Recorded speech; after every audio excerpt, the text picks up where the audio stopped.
15 अगस्त 1971 की रात करीब 1 बजे का समय था। जगह थी चटगांव बंदरगाह, जो उस समय पूर्वी पाकिस्तान का सबसे बड़ा और सबसे अहम समुद्री ठिकाना था।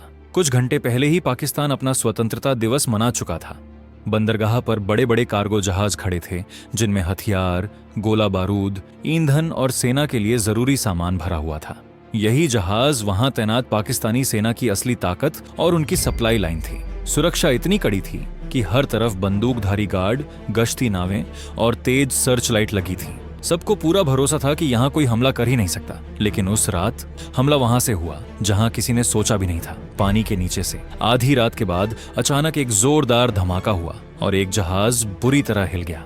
फिर दूसरा धमाका, फिर तीसरा। कुछ ही मिनटों में कई जहाजों से धुआं और आग उठने लगी। सैनिकों को लगा शायद हवाई हमला हुआ है, इसलिए एंटी एयरक्राफ्ट गनें आसमान की ओर चला दी गईं, लेकिन ऊपर कोई विमान नहीं था। फिर शक हुआ कि पनडुब्बी से हमला हुआ होगा, लेकिन कोई पनडुब्बी भी नहीं मिली। आखिर ये हमला हुआ कैसे? इसका जवाब था एक गुप्त मिशन, जिसे ऑपरेशन जैकपॉट कहा गया। इसकी शुरुआत मार्च 1971 की घटनाओं से हुई, जब पाकिस्तान 2 हिस्सों में बटा हुआ था, पश्चिमी पाकिस्तान और पूर्वी पाकिस्तान। राजनीतिक तनाव इतना बढ़ गया कि हालात बिगड़ गए और बड़ी संख्या में लोग मारे गए। लाखों लोग जान बचाकर भारत की सीमा में आ गए। भारत के सामने मानवीय और रणनीतिक दोनों तरह की चुनौती थी। सीधे युद्ध करना आसान नहीं था, इसलिए भारतीय रणनीतिकारों ने सोचा कि दुश्मन की सप्लाई लाइन को ही निशाना बनाया जाए, क्योंकि कोई भी सेना बिना हथियार और ईंधन के ज्यादा दिन नहीं लड़ सकती। पूर्वी पाकिस्तान में तैनात सेना को ज्यादातर सामान समुद्र के रास्ते मिलता था। अगर बंदरगाह और जहाजों को नुकसान पहुंचाया जाए तो सेना अंदर से कमजोर हो जाएगी। इसी सोच के साथ एक गुप्त योजना तैयार की गई। भारत में खास ट्रेनिंग कैंप लगाए गए, खासकर पश्चिम बंगाल के नदी किनारे इलाकों में, जहां चुने हुए युवाओं को पानी के अंदर लड़ने की ट्रेनिंग दी गई। कुछ स्थानीय स्वयंसेवक थे और कुछ ऐसे लोग भी थे जो पहले पाकिस्तानी नौसेना में रह चुके थे और हालात से दुखी होकर अलग हो गए थे। उन्हें सिखाया गया कि अंधेरे में पानी के नीचे कैसे तैरना है, दिशा कैसे पहचाननी है और जहाजों के नीचे लिम्पेट माइन कैसे लगानी है। लिम्पेट माइन एक खास तरह का विस्फोटक होता है, जिसके नीचे मजबूत चुंबक लगे होते हैं और इसे जहाज के लोहे के तल से चिपका दिया जाता है।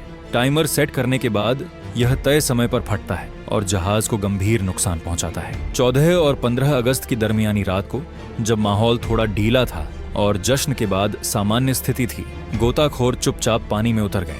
उन्होंने शरीर पर तेल लगाया ताकि ठंड कम लगे और जरूरत पड़ने पर पकड़ से फिसल सकें। वे बिना आवाज किए पानी के नीचे नीचे तैरते हुए जहाजों तक पहुंचे, जहाज के तल पर जमी कई हटाई, माइन चिपकाई, टाइमर सेट किया और उसी खामोशी से वापस लौट आए। ये काम बेहद खतरनाक था। अगर किसी गश्ती नाव ने देख लिया होता या सर्चलाइट की रोशनी पड़ जाती तो तुरंत गोलियां चल सकती थीं, लेकिन वे सुरक्षित दूरी तक पहुंच गए।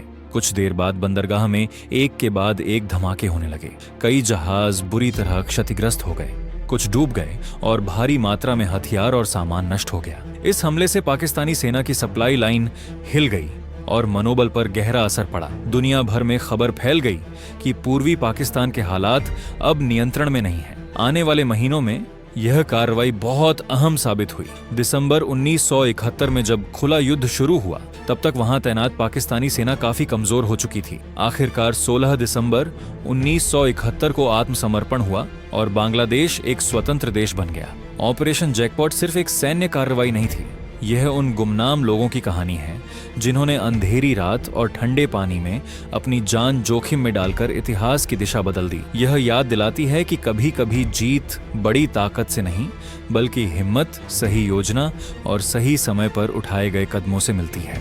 अगर आपको ये कहानी पसंद आई तो लाइक करें और सब्सक्राइब करना न भूलें।